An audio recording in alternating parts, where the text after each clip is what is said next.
your ski boots on your CNA skis, just buy a $70,000 excavator and get a Chris.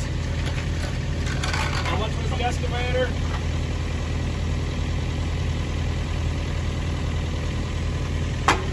Good.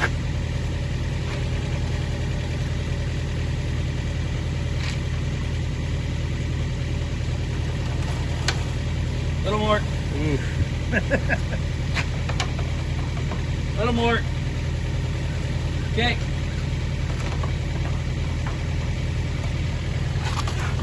A little more. Okay.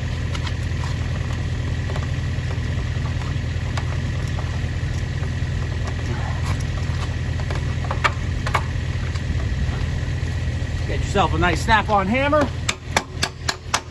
Tap, tap, tap-a-roo. We're in there. Just like that. Bam.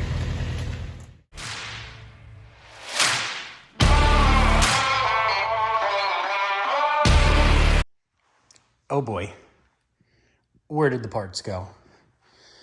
This isn't good. What's going on, guys, and welcome back. Still in the shop here. I ended up staying up north for like 10 days, and I got a decent amount of miles on, over 500. So it's now time to go through the sled kind of top to bottom, which is what I've already started. I tell you guys all the time, keep your sleds clean, okay? Now, this sled, again, has somewhere over 500 miles. I lost my speed sensor again, so it didn't count probably, I don't know, maybe 100 or so miles. And look at literally how dirty this thing is. And I honestly didn't ride through terrible conditions. This is just wear and tear stuff. It's wild how dirty they get when you're not taking them apart and cleaning them every weekend. So guys, clean them.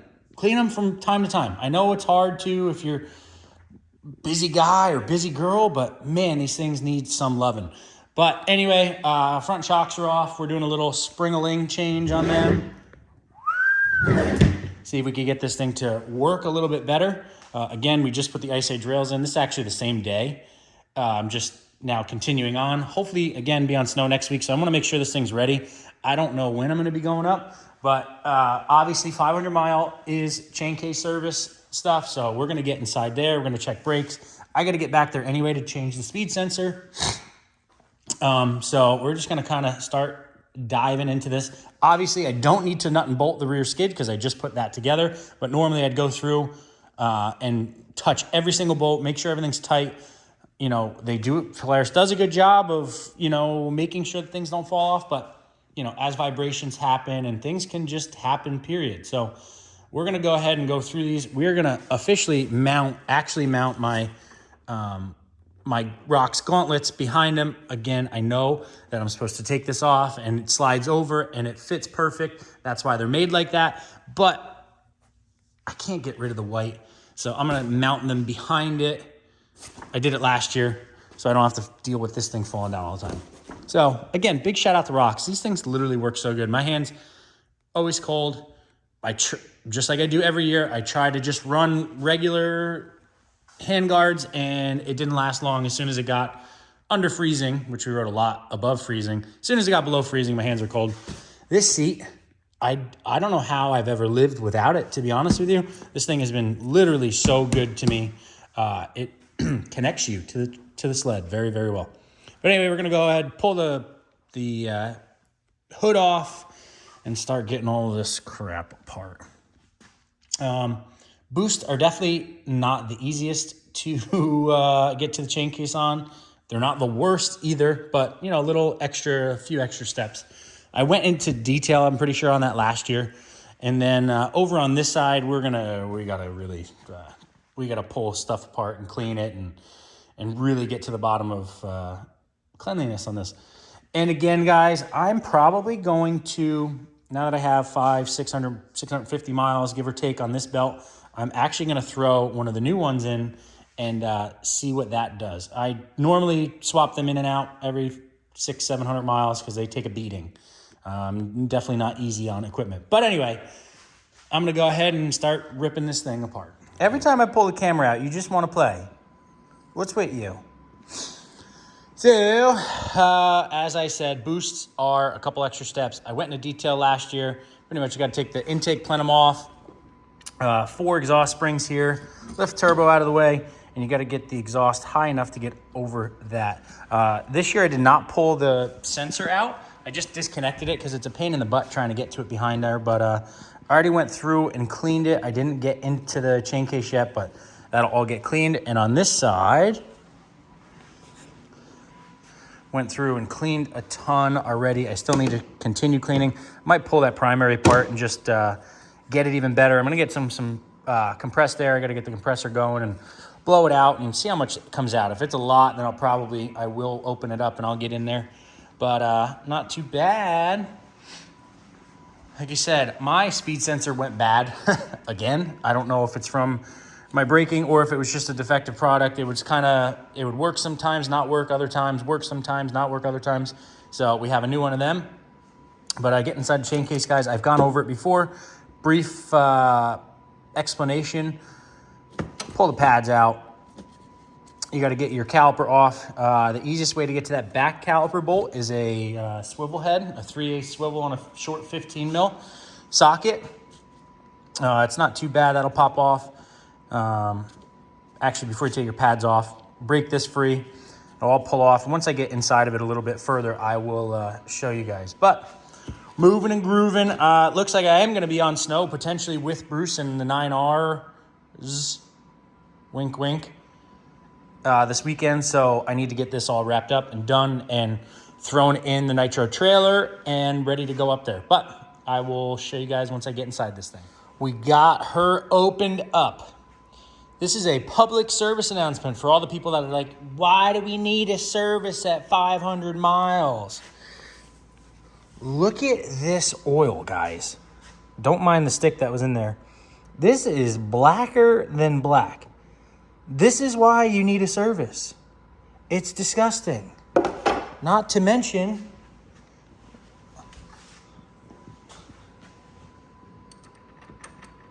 that's a loose chain. That needs to be tightened. And no, you don't need to get into it to tighten it, but between that oil and that chain, it's got to come apart, guys. So don't argue, don't fight on that 500-mile service. Just do it. And you could get in here, you could clean everything, you can make sure nothing's out of the ordinary and go from there. And for me, I could change my speed sensor because I need to. So I am going to go ahead and continue wiping this out and cleaning it and adjust the chain and go from there and replace my speed sensor, like I said. So gross. This stuff's gross, man. And it smells like burnt. I honestly have never seen oil this bad. I do this every single year. As you guys know, I always post about it. And I've actually never seen oil that bad, so I don't know why this is really, really bad. First the salt, so maybe the gearing beats the oil up a little bit more. I don't really know. Either way, dirty, needs to get done. Bring it to your dealership or do it yourself. One of the two. Guys, I promise I'm not that hard on brakes. These didn't get hot at all. No, I promise. Wasn't me. And I know the brakes had nothing to do with the speed sensor going out. Cough, cough, wink, wink. So we are all back together in this and everything was cleaned up. Chain case, I talked about it last year. It is finger tight as you can get it with your fingers. And then a quarter turn out, lock the jam nut, hold the bolt, the adjuster bolt, because it will spin if you're locking that. And then slap back together. Don't forget the O-ring on the shaft. And then this little spacer goes. And then it'll be your brake rotor. And we got our plug out. I don't know how people strip these. Oh, it's over here. Strip these all the time. I already cleaned it off. I did have a decent amount of filings and whatnot on it, but kind of normal. Nothing out of the ordinary there. But new speed sensor is in. That's a pain in the butt to route and put the zip ties back where they're supposed to be with this turbo in the way. Definitely pros and cons of turbos here, guys. Pros, awesome. Cons, more stuff to move out of the way and work on. But I'm going back together now. So we'll slap the rotor on, get the caliper back on, slide the pads in, and be done with this side. Well, actually not done with this side. I still got to put that big old suitcase back in there. But we're getting there, guys. All I gotta say is, yes, there's a lot going on here, but whoever designed this and figured out how to get 10 pounds of dog doo-doo in a 5-pound dog doo-doo bag did a very, very good job. I mean, everything just every time. Give me that, you crazy girl. Anyway, this side's all buttoned back up. Oil is in the chain case, nice, fresh, clean oil. I may have overfilled it, which I normally do every single time, but that's okay, no big deal. Intake plenum's back on. Everything's all tightened up. Springs are on. Good thing for my Woody's spring tool, the long one, really makes getting into, especially the boost, rather easy. So big shout out to them. I'm going to go ahead and wrap these springs up. Again, we are going, factory fronts are 100s. We're actually going to go to 125s. This is the game plan all along, but again, we wanted to try the everything stock before we started really messing with things. So I'm going to go ahead and slap 125s on. If you guys, some of you guys called me out about the hose clamp on the spring retainer on the right side of the sled. That is because when I added preload to the 100-pounders, I tightened it too much and I cracked that. You can't replace that until you take the shock apart, and we have not done that yet. So hose clamp, just keeping that thing where it is. And again, 600 so miles and it hasn't moved 1 ounce. So I'm gonna go ahead and get them in. Again, 125s, we're gonna max out preload on them. So we're gonna screw this retainer down as far as you can go, even with the 125s.